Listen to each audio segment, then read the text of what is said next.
আসসালামু আলাইকুম ওয়া রাহমাতুল্লাহি ওয়া বারাকাতুহু। বিসমিল্লাহ ওয়া সালাতু ওয়াস সালামু আলা রাসূলিল্লাহি ওয়া বা'দ। আমন্ত্রণ জানাচ্ছি প্রিয় বন্ধুরা তোমাদেরকে মিশকাতুল মাসাবিহের একটি বিখ্যাত হাদিসে, যে হাদিসটি আমাদের বর্তমান এই মুবারকময় মাসের সঙ্গে খুবই সম্পর্কিত।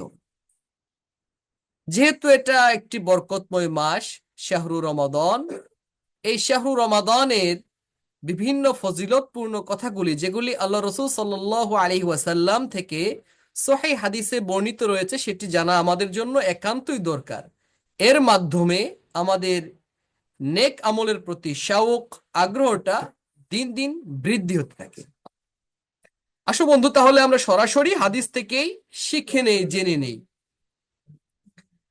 عن أبي هريرة رضي الله تعالى عنه قال قال رسول الله صلى الله عليه وسلم: كل عمل ابن آدم يضاعف الحسنة بعشر أمثالها إلى 700 ضعف. قال الله تعالى: إلا الصوم فإنه لي وأنا أجزي به. يدع شهوته وطعامه من أجلي. للصائم فرحتان: فرحة عند فطره وفرحة عند لقاء ربه. ولخلوف فم الصائم أطيب عند الله من ريح المسك. والصيام جنة، وإذا كان يوم صوم أحدكم فلا يرفث ولا يصخب، فإن سابه أحد أو قاتله فليقل إني امرؤ صائم. হাদিসটি মুত্তাফাকুন আলাইহি, অর্থাৎ বুখারী এবং মুসলিমে এই হাদিসগুলো বাক্যগুলি রয়েছে। প্রিয় বন্ধুরা, আসো তাহলে এটার অর্থটা জেনে নেই।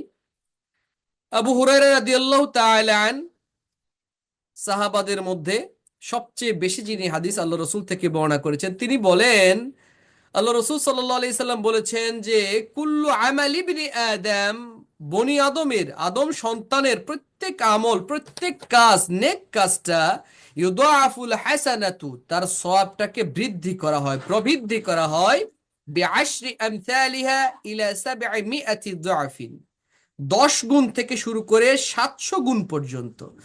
মানুষের নেক আমলকে 10 গুণ থেকে 700 গুণ অবধি আল্লাহ সুবহানাহু ওয়া তাআলা সওয়াবটাকে বৃদ্ধি করে দেন। এটা কিন্তু আমরা কোরআন কারিমের মধ্যেও এটা প্রমাণ দেখতে পাচ্ছি। হ্যাঁ, কোরআন কারিমের মধ্যে আমরা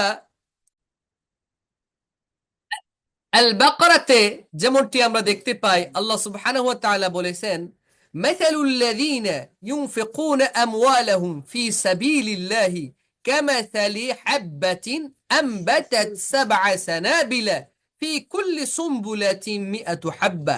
যারা আল্লাহর রাস্তায় খরচ করে, আল্লাহর রাস্তায় যারা দান করে, সহযোগিতা করে, আল্লাহ তাআলা সন্তুষ্টির জন্য যারা নিজেদের হালাল সম্পদকে ব্যয় করে হালাল রাস্তায়, তাদের এই ব্যয় করাটার উদাহরণ হলো এমন শস্য দানার মতো, যে শস্য দানাটা গাছ হয়, সেই গাছ থেকে 7টি শীষ হয়, যার প্রতিটি শীষে 100টি করে দানা থাকে, অর্থাৎ 7 শীষে 700টা দানা। একটি দানা থেকে 700 দানা হয়ে যাচ্ছে। ঠিক তেমনি ভাবে আল্লাহ সুবহানাহু ওয়া তাআলা নেক আমলকে বাড়িয়ে দিচ্ছেন 10 গুণ থেকে 700 গুণ পর্যন্ত। আলহামদুলিল্লাহ। قال الله تعالى, যে হাদিসের মধ্যে قال الله تعالى থাকবে, সেই হাদিসকে বলা হয় হাদিসে কুদসি। قال الله تعالى, আল্লাহ সুবহানাহু ওয়া তাআলা বলেন, ইল্লা সাওম, তবে রোজা ছাড়া, রোজাটা ছাড়া, সাওমটা ছাড়া, ফাইন্নাহু লি, সাওমটা আমার জন্যই কেবলমাত্র, ফাইন্নাহু লি, সাওমটা কেবলমাত্র আমার জন্যই, ওয়া আনা আজজি বিহি, আমি আল্লাহ সুবহানাহু ওয়া তাআলা সেটার বিনিময় প্রদান করব। আল্লাহু আকবার। কারণ কি?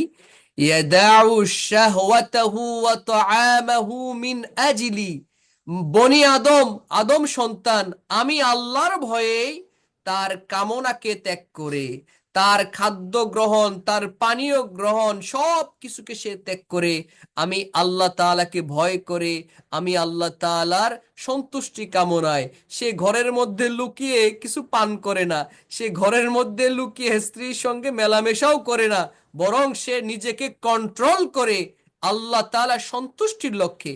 আল্লাহ তাআলা যে আমাদের সওম রাখতে বলেছে, সওমটা কি? সওম হলো ওয়াল ইমসাক আনিল আকলি ওয়াশুরবি ওয়াল জিমাই মিন তুলুইল ফাজরি ইলা গুরুবিশ শামস।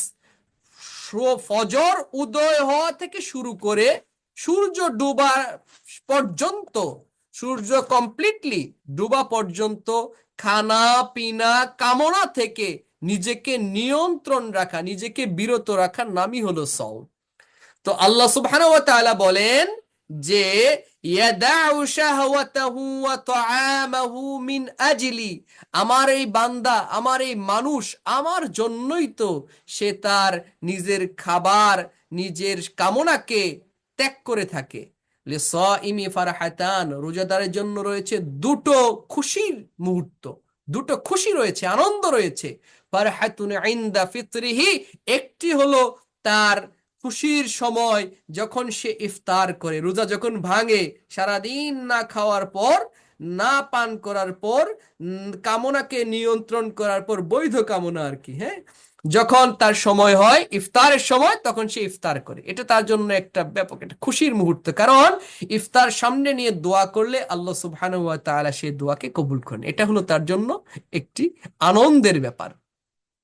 ওয়াফারহাতুন ইনদা লিকাইহি, আরেকটা খুশির ব্যাপার হলো যখন সে রব্বে করিম আল্লাহ সুবহানাহু ওয়া তাআলার সঙ্গে দেখা করবে, তখন তো আল্লাহ সুবহানাহু ওয়া তাআলা নিজের হাতে রোজার সওয়াবকে দিয়ে দিবেন।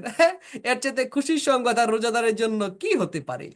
ওয়ালা খালুফু ফামিস সাইবে আতয়াবু ইনদাল্লাহি মির রিহিল মিস্ক, মানুষের রোজা রাখার কারণে মুখের মধ্যে যে গন্ধের সৃষ্টি হয়, মানুষের মুখ নিঃসৃত যে গন্ধের সৃষ্টি হয় রোজা রাখার কারণে, না খেয়ে থাকার কারণে পাকস্থলীর থেকে যে ইটা আসে, স্মেলটা আসে, এটা আল্লাহ তাআলার কাছে মিস্কের সুগন্ধের চাইতেও অধিক প্রিয়, বেশি প্রিয়।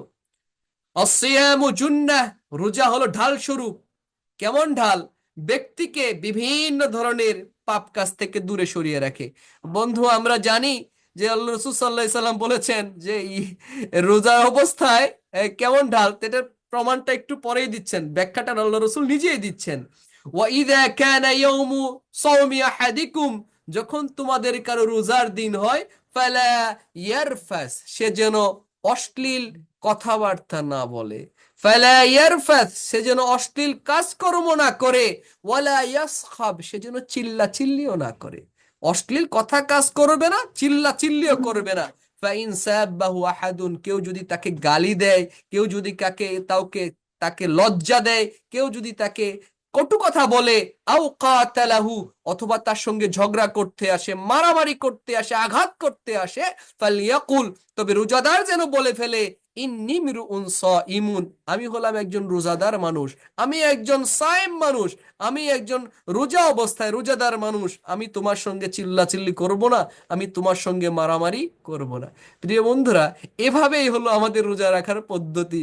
এটাই হলো আল্লাহ রাসূল সাল্লাল্লাহু আলাইহি ওয়াসাল্লামের নির্দেশনা, আমরা কিভাবে রোজা রাখবো। এই হাদিসটাকে, এই একটি হাদিসটাকেও যদি আমরা আমাদের হৃদয়ে ধারণ করি, তাহলে আমাদের পুরো রমাদানের যে স্বাদ, মজা, আমলের যে তৃপ্তি, সেটা কিন্তু আমাদের মধ্যে আল্লাহ সুবহানাহু ওয়া তাআলা দান করবেন। আল্লাহ তাআলা আমাদের নেক আমলকে কবুল করুন, আমাদেরকে শুধুমাত্র তার জন্য ইখলাসের সাথে সাওম বা রোজা রাখার তৌফিক দান করুন। সুবহানাকাল্লাহুম্মা ওয়া বিহামদিকা আশহাদু আল্লা ইলাহা ইল্লা আনতা আস্তাগফিরুকা ওয়া আতুবু ইলাইক। ওয়াসসালামু আলাইকুম ওয়া রাহমাতুল্লাহি ওয়া বারাকাতুহু।